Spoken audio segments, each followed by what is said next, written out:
palavra de Deus é para mim um tesouro sem igual em valor.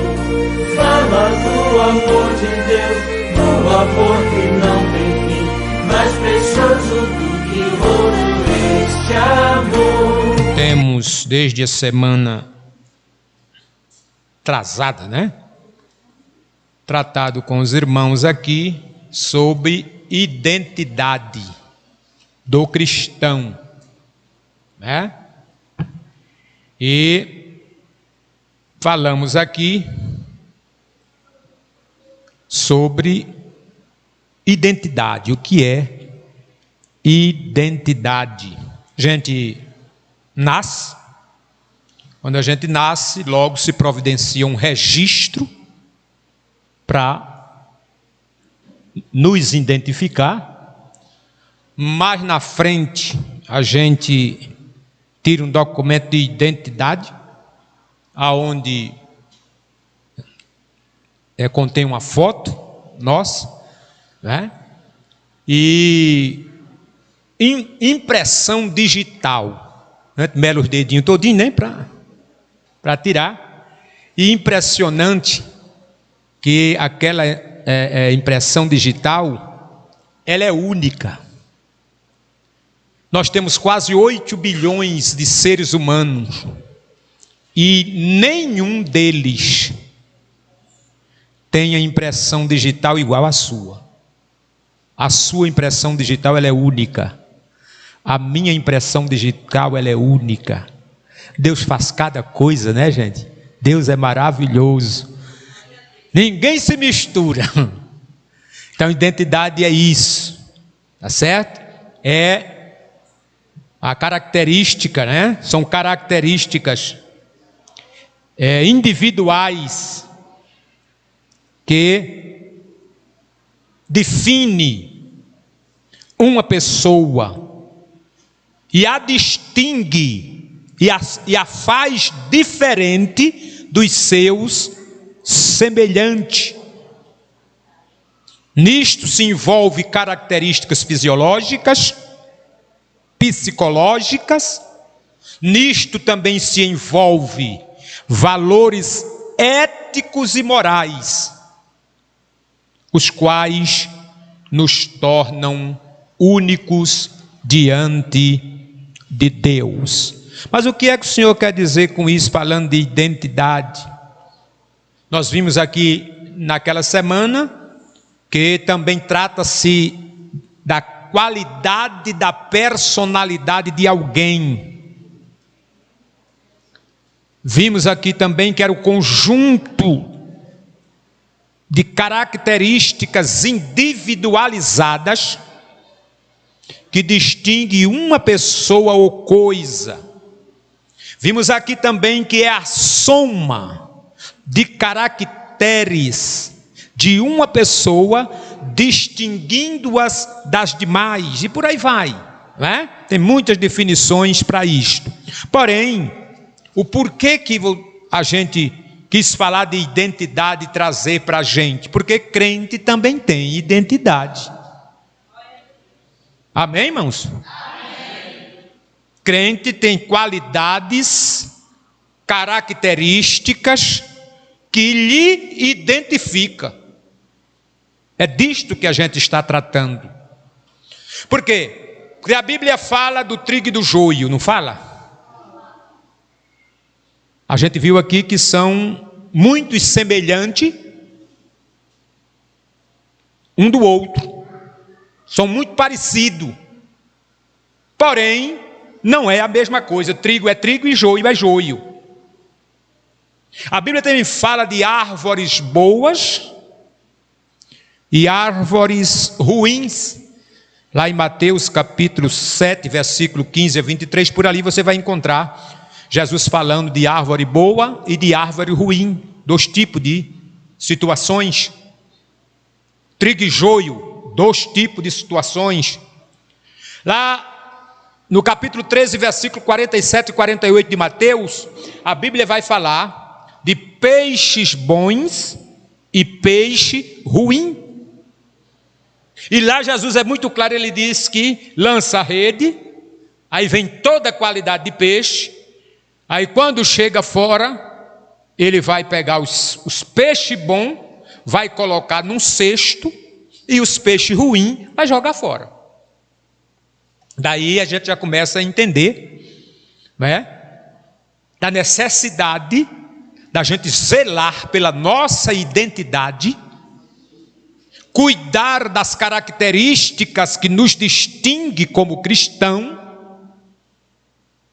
para que ninguém esteja nos apontando por aí.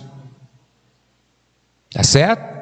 Não é um exagero nenhum a gente dizer que tem verdadeiros cristãos e falsos cristãos também. Não é uma coisa minha. A própria Bíblia, ela fala disto. Certo? A Bíblia fala do falso profeta. E a gente viu isso aqui na semana passada. E Jesus tratou isso de uma forma muito clara na parábola do trigo e do joio. Lá no capítulo 13 de Mateus, versículos 24 a 30, a gente também observou isto aqui. Tá certo? Mas como característica que distingue o crente, nós poderíamos estar falando de muitas características que distinguem o caráter do crente, né? Que coisa boa, irmãos, é a gente passar nos lugares e as pessoas falarem bem da gente. Eu sei que não é fácil, a gente nunca vai, nem sempre a gente vai conseguir aplausos. Mas no que diz respeito à sua conduta, ao seu comportamento, ao seu caráter, é minha obrigação e sua obrigação não deixar ninguém tocar nele. Você pode não gostar de mim porque eu sou crente, mas você não pode falar de mim porque eu sou íntegro. Não é, irmão? Eu tive uma das coisas muito difícil, e a gente fica triste porque quando é para as pessoas falarem disto, elas falam com a maior naturalidade. Eu tive o desprazer de ver um lojista dizendo que os piores clientes que ele tinha eram os crentes. Oh, rapaz, não é difícil, irmão? E isso envolve o caráter. Porque se você não pode comprar, para que comprou? Se comprou, pague o que você comprou. Né? Para não dar direito a ninguém estar falando de você por aí. Já se vê neguinho de roupa nova, sapato novo, né? Relógio bonito, cabelo espichado, né? Mas tá lá. Foi lá no cabeleireiro e disse: depois eu pago. E se pagasse, tudo bem. O problema é que depois que o cabelo leva uma chuvinha, acabou a escova, né? Acabou a beleza. E o cabeleireiro não tem nada a ver com isso. Tu não fizesse? Vai lá e paga. Vá lá e pague. Um dos meus orgulhos, se é que eu posso dizer isso, é poder passar na frente de uma loja de material de construção e passar de cabeça erguida. Aonde eu comprei, o cara não vai ter o direito de dizer assim: presbítero comprou aqui e deu um trabalho tremendo para pagar. Até pagou, mas deu muito trabalho para pagar. Vai dizer isso do velhinho aqui não. Isso fala de integridade, de caráter. de caráter. Nas oficinas, eu também possuí um carrinho melhor agora, mas já possuí muito carro velho, que só vivia quebrando. E eu levava para consertar. Mas eu posso passar na frente de todas as oficinas em Goiânia, e nenhum dono de oficina vai ter o prazer de dizer para mim assim: aquele velho fez um serviço aqui até hoje, está me devendo. Se eu não puder consertar, o carro fica quebrado. E eu vou levar quando der para fazer. Para ninguém ter o direito de dizer que eu comprei e não paguei. Que isso é muito feio. Isso não combina com crente, não combina com ninguém. Não combina com nenhum ser humano, e muito menos com crente. E quando você faz isso, você está manchando a sua identidade. Viu? Não deixe ninguém manchar a sua identidade, não. Mas não deixe mesmo. Zele pelo seu caráter de cristão. Você é trigo. Você não é joio. Silêncio, né? Misericórdia. Muito bem. Caráter. O que é que a gente poderia ainda falar mais de caráter? Eu vou te falar de mim, que eu me conheço um pouquinho. Eu já passei em várias congregações, dirigindo congregação, desde 2005, que eu dirijo congregação. Antes disso, dirigi mocidade, campanha, escola e tantos outros órgãos da igreja. E sempre tive muito contato com o povo. Mas eu estou falando de congregação, 2005 para cá que eu dirijo congregação. E tenho, irmãos, a alegria de dizer: nenhuma moça, nenhuma senhora casada tem o direito de chegar e dizer: aquele presbítero é enxerido, me faltou com respeito, me soltou uma gracinha. Nenhuma delas vai dizer, porque Jesus tem me guardado debaixo do seu sangue. Não é que eu sou mais forte nem melhor do que ninguém, não. É Jesus que tem me guardado debaixo do seu sangue e me dado graça, irmãos, para eu aprender a respeitar a filha dos outros e a mulher dos outros, porque também isso é falta de caráter. Acaba ter a sua mulher e está de olho na dos outros. Eita! Se contente com a que Deus lhe deu. Talvez a que Deus lhe deu está lá, carente, precisando da sua presença, do seu apoio, dos seus cuidados, e você com o olho deste tamanho, com o olho de Lula, em cima da dos outros. Vai se converter, rapaz. Que é lugar de crente, que é lugar de santo, que não é lugar de tomar uma água. Falta de caráter. As santas mulheres da igreja merecem respeito, viu?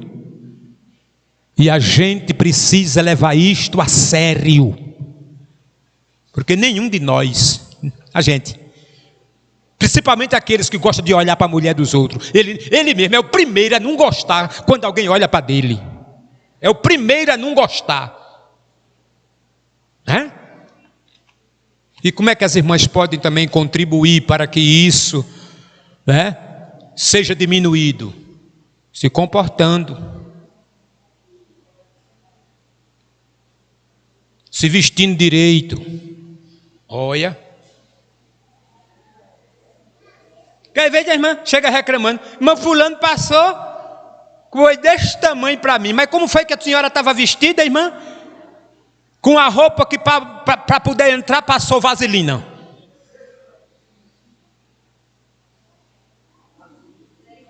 Curtinha demais. Esqueceu que o teu número era um pouquinho maior. O homem. Isso não é para justificar Ninguém está olhando para a mulher de ninguém não, viu? Mas o homem é um bicho que se alimenta pelo que vê. Aí a irmã passou aparecendo uma sardinha.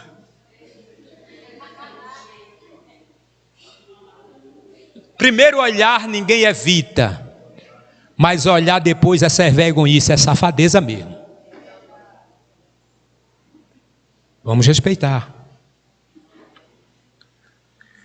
E as mulheres também, elas correm um risco de estar provocando a sensualidade nos homens. Provocando a lascívia, o desejo desenfreado dos homens. O homem já é bicho sem vergonha. Sem ninguém provocar ele. E quando se provoca, os riscos aumentam. E a gente precisa lembrar que a gente é filho de Deus. A gente precisa lembrar que a gente é nova criatura. A gente precisa lembrar que a gente está trabalhando para ir morar no céu. No céu. Mas não tem nenhum negócio da doutrina ainda, misericórdia. Quando foi que foram me levar? Mas tenha paciência. O que Deus preparou para você. O que eu preparei está aqui no papel. Mas Deus preparou isso para você esta noite. Não deixe ninguém tripudiar em cima do seu caráter. Zele por isto. Ande de cabeça erguida. Pode não ter nada lá no armário. Pode não ter uma roupa boa no guarda-roupa. Pode não ter um calçado bom para usar. Mas você pode andar de cabeça erguida, porque ninguém vai ter o direito de falar de você, porque você comprou e não pagou. E você fazendo isto, o nome de Jesus vai ser glorificado. E quando você menos esperar, portas vão se abrir. E você vai comprar roupa nova? Diga amém. Vai comprar calçado novo? Diga amém. Vai abastecer a despensa? Diga amém. Porque Deus é providência, gente. Deus é aquele que provê. O salmista disse: eu fui moço e agora eu sou velho, mas eu nunca vi um justo, nem a sua descendência mendigar um pão. Por quê? Porque Deus cuida. Deus cuida. Crente passa aperto, irmão? Passa. Crente adoece, irmão? Adoece. Crente, né?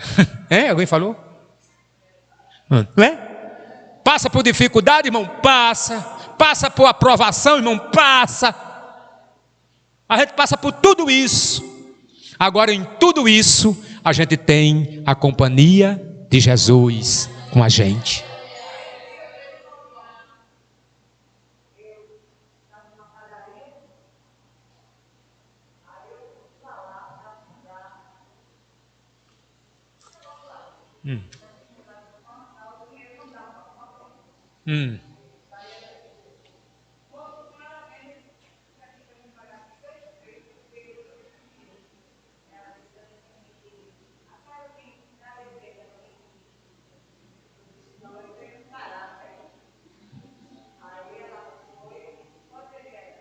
Pronto.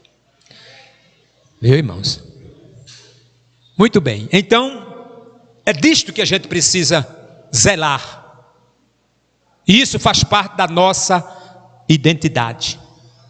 A gente viu aqui algumas coisas que mancham a nossa identidade. Semana passada, como mentira.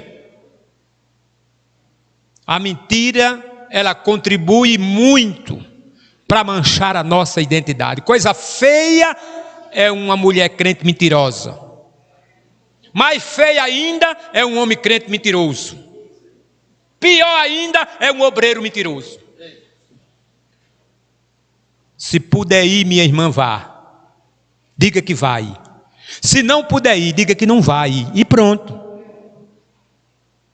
Eu vou ouvir, me espera. E a irmã fica lá esperando, dá 7, dá 8, dá 9, Na hora de dormir, a irmã não chega. E nem justifica, e nem manda avisar, e nem diz nada. Está errado. Está errado.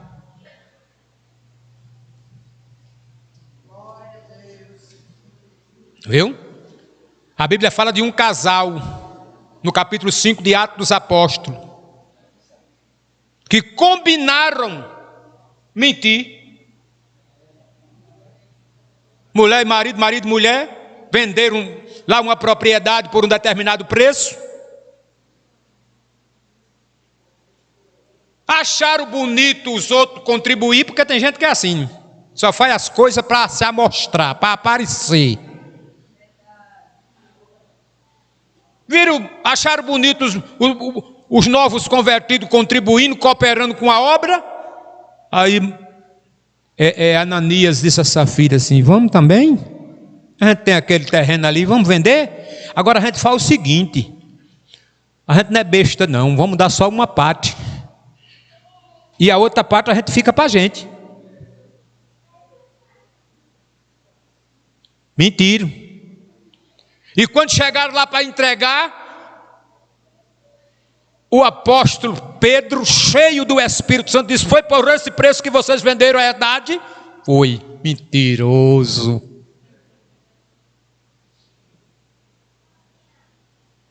Depois a mulher chega: ô Safira, foi por esse preço que vocês venderam? Foi.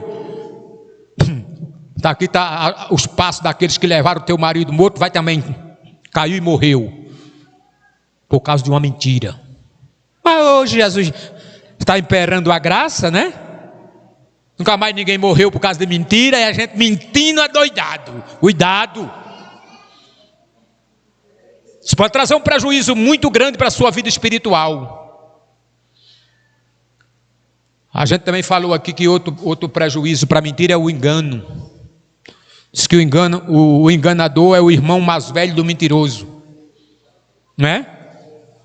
Ele é especialista. Ele não se envolve em mentiras diretas, mas é um mestre em fornecer uma impressão errada. É habilidoso para fornecer uma impressão errada. Enganador.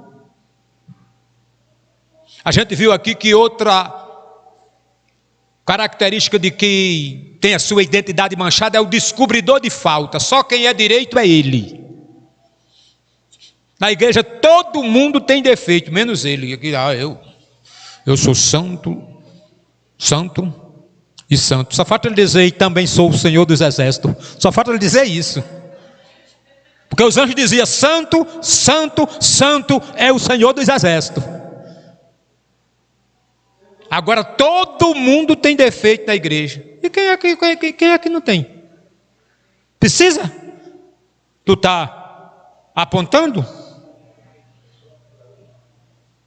Vendo os defeitos dos outros e se esquecendo dos teus?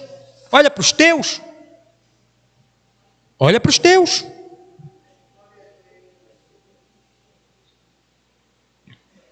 Outra coisa que Jesus condena e que mancha a identidade do crente é julgar os outros. Coloca-se na posição de juiz e tem o dedo apontado para todo mundo.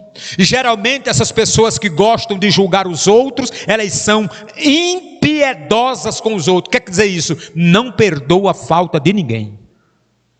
Não, errou, está errado, bota para fora, faz assim, faz assado. Não custou teu sangue, não custou tua vida. Por isso que para tu, qualquer coisinha tirar, joga fora, joga... Não, senhor. Aqui Jesus disse: quem comigo não ajunta, espalha. A gente não vai tolerar pecado, mas a gente vai fazer de tudo para colher, para juntar, para permanecer, para consertar, viu, irmão? Para se aprumar e chegar no céu. A gente está aqui para isso, para ajudar a fazer isso, e não para estar apontando, julgando. Você não é juiz. Tá certo? E também tem aqueles fugitivos. A Bíblia diz: não deixando a nossa congregação. Não é assim lá em Hebreus? Estou evitando ler texto, irmão, para ver se a gente adianta aqui. Não deixando a nossa congregação como é costume de alguns. Eu disse a princípio que a gente tem algo, deseja algo de Deus e quer que Deus faça as coisas pela gente. E o que Deus exige de nós, irmãos, é simplesmente que a gente priorize o seu reino. E está escrito: buscai primeiro o reino de Deus e a sua justiça, e as demais coisas vos serão acrescentadas. Nossas responsabilidades com o conjunto, com a campanha, com o grupo, e etc. Achando que está certo. Primeiro cumpra seus compromissos, primeiro assuma suas responsabilidades com a obra que Deus lhe entregou para fazer, e depois pense em algo que você precisa para a sua vida. E a gente quer lembrar aqui, quando a gente terminou naquele dia, a gente disse que tinha os caçadores de namorado, não foi? Terminamos ali. E geralmente os fugitivos é para isso. Eu vivi em um período que, na minha juventude, falei do presbítero Zé Nascimento, e ele foi muito rigoroso comigo na minha juventude. Eu fiz uma amizade com um moço, e aquele moço que veio para o meu aniversário aqui, que é um baixinho, ele está dirigindo uma congregação, e foi aquele amigo que Deus me deu no período da minha juventude, que me ajudava a ser crente. Não é daquele tipo de amigo que empurra a gente para as coisas ruins, para pecar, para se desmantelar e deixar para... Não. Mas sempre que eu estava desanimado com alguma questão, ele vinha, animava e tal. E peguei amizade com ele e comecei indo cooperar na congregação dele. E o irmão Nascimento sempre me apertava e dizia: você não pode deixar, você tem seus compromissos aqui, lá tem quem faça, e aquela coisa toda. E hoje eu entendo que ele tinha razões de sobra para isso, porque eu estava deixando aquilo que era para mim fazer aqui, para ir fazer em outro lugar. Deus abençoou, Deus salvou muitas vidas. Eu até contei aqui na classe das irmãs sábado uma experiência que eu vivi na congregação lá, né? Que o irmão me dava para pregar e a gente começava a falar de Jesus, e daqui a pouco via filha entrando na igreja chorando, com as mãos levantadas e chorando para entregar a vida a Jesus. São experiências que a gente vive, sabe? Mas eu não estava fazendo a coisa, eu estava deixando a minha congregação para ir atrás do solto. E nesse período, irmão, geralmente, hoje, graças a Deus, está muito mais tranquilo em relação a isso. Mas a gente fomos testemunha de muitas situações de jovens que chegavam na igreja sem nenhum compromisso com a fé, só porque estava de olho, né, nas princesinhas de Jeová, que as moças da igreja são as princesas de Jeová, né? E chegava ali sem nenhum compromisso, os caçadores de namorada. Vinha para ali, investia, tentava, perseguia e tal, mexeu. Quando a moça era crente mesmo, não dava bola, passava uns dias e daqui a pouco o neguinho ia-se embora. Por que ia embora? Porque encontrou resistência. Resistência. O jovem, a gente entende, irmãos, que nossa geração jovem precisa, a moça precisa de um namorado, o rapaz precisa de uma namorada, porque o namoro ele é a fase do conhecimento. Você precisa namorar para conhecer o seu futuro noivo. O rapaz precisa namorar para conhecer a sua futura noiva, porque é neste período que se descobre muitas e muitas coisas, mas isso precisa ser feito da forma correta. não deixando seus compromissos, não deixando suas responsabilidades, para ir para lá, para ir para acolá, para ir não sei para onde. Não, o senhor está errado. Está errado. Faça a coisa certa, que Deus vai cuidar de você também, nesta necessidade. Não precisa você estar de galho em galho procurando. Deus vai dar direção na hora certa, no tempo certo. Deus vai mostrar a pessoa certa, e você não terá nenhum prejuízo, porque está fazendo tudo dentro da vontade de Deus. Eu sei que determinadas palavras, elas pesam, mas é para o bem, é para o bem. Faça isto, e você será bem sucedido, não tenho dúvida disso, não tenho dúvida disso, tá certo? Aí alguém diz: ô irmão, e onde é que a gente vai arrumar uma moça para namorar se não for? É na igreja mesmo, nego, que tem que arrumar, não é no mundo não, né? É na igreja mesmo que você tem que arrumar. Por quê? Porque a Bíblia diz, irmãos, que não se pode se prender a um jugo desigual com infiéis. Crente não pode namorar com não crente. Poder pode, não deve. Não é? Não deve. Se está fazendo, está manchando a identidade. Está fazendo a coisa errada. E pode ter prejuízos amanhã. Não estou profetizando o caos não, é porque quando a gente não anda certo, não anda pela palavra, a gente está procurando prejuízo para a gente amanhã. E se você quer apostar nisso, aposte. Lamento ter que lhe ver chorar amanhã. Tá certo? Mas a recomendação bíblica é essa. É para crente namorar com crente, de preferência da mesma denominação. Porque, irmão, é pecado namorar com uma moça de outra denominação? Pecado para morrer, não. Mas tu já imaginasse, depois que tu casar, ela vai para lá e tu vem para cá? Porque ela vai logo dizer assim: quando tu me conhecesse, tu sabia que eu era, deixa eu usar aqui uma expressão, que eu era da Batista. Não é nada contra os irmãos batistas, é só uma colocação, viu, irmão? Tu sabia que eu era da Batista, né? E a gente namorou, noivou, casou. Agora, se tu quiser vir para cá, tu vem. Se tu não quiser, tu vai para lá e eu fico aqui. Porque tu não já me conhecesse assim. E agora? Julgo desigual, não é? Julgo desigual. Então a gente precisa ter cuidado,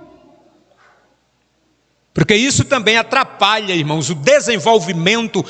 Deus às vezes tem uma obra na vida do rapaz, na vida do moço, e vai depender muito do desempenho dele na igreja.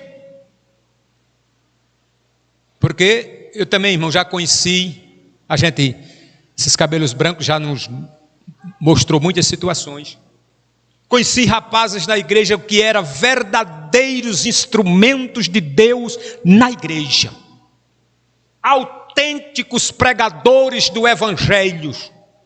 Verdadeiras tochas.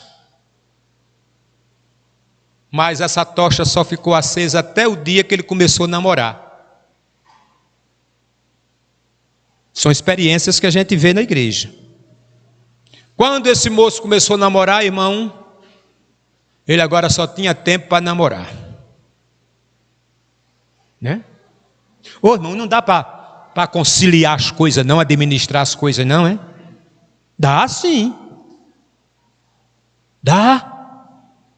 Porque não tem culto todo dia, deixa para ir para a casa da tua namorada no dia que tem culto, que não tem culto. Mas no dia que o teu conjunto vai formar, que tu tem compromisso na tua igreja, vai para o teu culto, né? Chama ela também para vir para o culto. Depois leva ela em casa e diz: Pai do Senhor, minha irmã, Deus abençoe. Depois a gente se vê. E também está errado depois do culto de 9 horas ir para a casa da namorada, ficar lá até 10, 11 horas da noite, também está errado. E pai e mãe, vocês estão cegos? É que não estão vendo isso? Isso vai manchar a identidade de vocês também. Eita. Ou não vai? A filha de irmão fulano, né? O namorado chega lá até 10, 11 horas da noite lá. Cuidado. Cuidado. Precisamos ter muito cuidado com isto. Tá certo? Mas a futura esposa dos rapazes estão na igreja. O futuro esposo das moças estão na igreja. E Deus sabe aonde está aquele que é melhor para você. Olha, gente, casamento é uma coisa muito séria. Muito séria. Casamento não é brinquedo, não é brincadeira. Viu? E você, quando casa com aquela que Deus lhe deu, com aquele que Deus lhe deu, ao passar do tempo, você vai descobrir o quê? Só dava certo se fosse com ele. Não dava certo com o outro. O que é que a gente vai descobrir? Só dava certo se for com ela mesmo. Não dava certo com outra, não. Não dava. Não é? Eu tenho dito isso, irmão. Eu só dava certo com o irmão Bilzinho. Não dava certo com outra pessoa, não. E irmão Genival está dizendo que só dava certo com o irmão Elisete.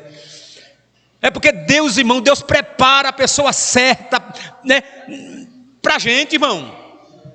Agora a gente precisa esperar. A gente precisa entregar a Deus. Deixa eu contar uma experiência. Eu, jovem da igreja, nem conhecia a irmã Bilzinha ainda. E pedi uma noiva a Jesus. Eu digo, Jesus, eu quero uma moça para casar. Já tinha chamada. O fogo já ardia no coração. E uma vez Jesus me mostrou, eu de paletó e gravata no altar, esperando a moça, mas não sabia nem quem era. Eu estava lá no altar, pastor em pé na banquinha, esperando a noiva chegar. Aí daqui a pouco toca aquela música, né, do casamento, né? E eu, curioso, porque eu queria saber quem era que vinha. Aí quando as portas se abrem, entra uma moça, não era irmã Bilzinha. Entra a moça. Aí eu digo, misericórdia, olha quem é? É a irmã fulana. Eu digo, mas tá bom, foi Jesus que mandou, tá bom. Aí nisso eu me acordei. Passou-se, conversa vem, conversa vai. A moça era da igreja, a gente tinha amizade, tudinho, conversava e tal. Eu era professor da escola dominical, da classe das moças, um rapaz, pastor Pedro Lima, muito exigente, porém, ele, você vê, né, o meu comportamento lhe deu o direito de me manter na classe das moças. E aconteceu que um dia eu ia passando na rua, conversando com a mãe da moça, e ela chega da escola, com os livros no braço. Aí a mãe dela diz assim, aquilo tudo Deus preparou, irmão, para tirar do caminho. Aí quando ela entra, a mãe dela diz assim, vai orar, menina, vai pedir um noivo a Jesus. Aí ela disse, mamãe, eu tenho tempo de estar pedindo noivo a Jesus, não. Aí Jesus disse, saia fora imediatamente, esqueça do sonho, apague o sonho. E eu apaguei o sonho, esqueci de tudo. Depois pintou a irmã Bilzinha e a gente já vai fazer, já faz 40 anos que a gente está junto. Entre altos e baixos, entre ventos fortes, né? Balança para lá, balança para cá, mas a gente estamos por aí vencendo, em nome de Jesus. Foi, eu acordei antes de casar, irmão. Foi. Mas eu pedi, irmão, eu pedi noiva a Jesus, eu pedi uma esposa a Jesus, eu pedi uma esposa a Jesus. E quer ser bem sucedido na sua vida matrimonial, peça uma moça a Jesus. A moça peça um rapaz a Jesus. Na igreja Jesus tem. Não tiver aqui, tem na matriz. Se não tiver na matriz, tem no Bom Jesus. Se não tiver no Bom Jesus, tem lá no mutirão, né? Mas tem, tá, né? Ele sabe como é que vai trabalhar essa questão. Mas você precisa fazer a coisa certa. Faça certo.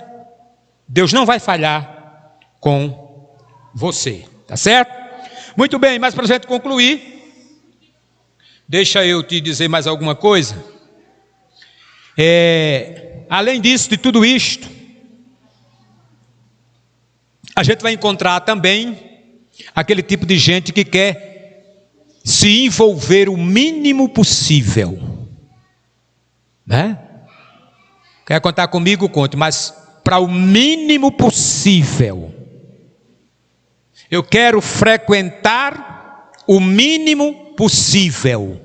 Eu quero contribuir com o mínimo possível. Isso interfere na sua identidade. Você não veio completo. Você veio uma parte, a outra parte você deixou para outras atividades. E para Jesus só serve se a gente vier completo. Se a gente vier de corpo, alma e espírito. Tá certo? Mas tem gente que é assim. Quer se envolver o mínimo possível. Faça a obra de Deus com alegria. Nada pode nos dar mais prazer aqui na terra do que a gente servir a Deus. Nada. Nada. Tem aqueles também, irmãos, que começa bem demais. É uma benção. No começo é aquela pimenta. Mas logo, logo, aquela chama, né? Abaixa. Começa até bem. Não. Comece. E não fique pelo meio do caminho. Porque a promessa é para quem vai até o fim. E não para quem começa e para, não para quem começa e deixa, não para quem começa e volta. Não, senhor, aquele que perseverar até o fim, será salvo. Tu, porém, vai até o fim, porque a tua sorte estará no fim dos dias. Tem gente que quer ser abençoado no meio do caminho. Vá até o fim, meu irmão. Persevere, persevere, persevere, né? E ainda tem aqueles meio exagerados. Como é esse exagerado? É aquele que é um sucesso. Não, porque se eu fizer, é sucesso na certa. E se esquece que Deus tem 7.000. Foi ali foi assim, ó Senhor, né? Profeta de Baal, está tudo morto, matei tudinho a espada e só escapou eu, olha, só eu. O Senhor disse, deixa de besteira, Elia. Eu ainda tenho 7.000 ainda, que não se dobraram a Baal. Deixa da tua besteira, né? Baixa a tua bolinha. Aqui, irmãos, a estrela que brilha na igreja é Jesus. Viu? Primeiro Jesus, depois Jesus e Jesus sempre. Viu? Agora eu e você devemos nos alegrar e até nos orgulhar de sermos instrumentos a quem Deus usa para contribuir com o seu reino aqui na terra. Devemos ter essa alegria e jamais nos orgulhar achando que a gente sabe tudo, que a gente pode tudo. Aqui quem pode tudo é Jesus, quem sabe tudo é Jesus, quem faz tudo aqui é Jesus. Tá certo? Tem muita gente que só vive. Era outra coisa que acontecia muito nos meus dias, irmãos. Hoje, graças a Deus, mudou muito. Mas nos meus dias se fazia caravana de jovens para a gente ir para a congregação onde o ciclo de oração era fogo. A gente só queria fogo. Era. Eu participei de grupos assim, vamos atrás daquele ciclo de oração que tem profecia, que tem profetada, que tem tanta coisa. Tá certo? Porque a gente queria barulho. A gente gostava muito de barulho, muito oba-oba, mas muito barulho sem a presença de Jesus deixa a gente vazio. Toda a alegria, irmãos, é como fogo. de palha, essa alegria passageira, são alegria passageira. Esses barulhos só promovem a alegria passageira. Tá certo? Vivíamos de lugar em lugar à procura de bênçãos. À procura, vou para tal ciclo de oração para ver se Jesus fala comigo lá. E Jesus não podia falar lá onde eu congregava, não é? Falava. Jesus também estava lá, mas não, eu muitas vezes ficava procurando um lugar para Jesus falar comigo. Mas Jesus está aonde a igreja está. Aonde a igreja estiver, Jesus está. Tá certo? Hoje a gente está também sofrendo muito, irmãos, porque graças a Deus que o povo está ocupado, e Deus, mas eu tenho uma coisa boa para dizer para os ocupados: Deus não conta com desocupado, Deus só conta com os ocupados. Mas tem alguém que está ocupado demais para fazer a obra de Deus, só tem tempo para ele e não tem tempo para fazer a obra de Deus, e isso mancha a tua identidade. Arruma um tempinho para Deus, administre o tempo, que você vai ter tempo para trabalhar, vai ter tempo para viajar, vai ter tempo para lazer e vai ter tempo para a obra também. Nunca deixe a obra de Deus em segundo plano. Quer ser bem sucedido na sua vida, quer ter uma família abençoada, quer contar com a presença de Deus na sua casa, faça para Deus o que você puder fazer de melhor.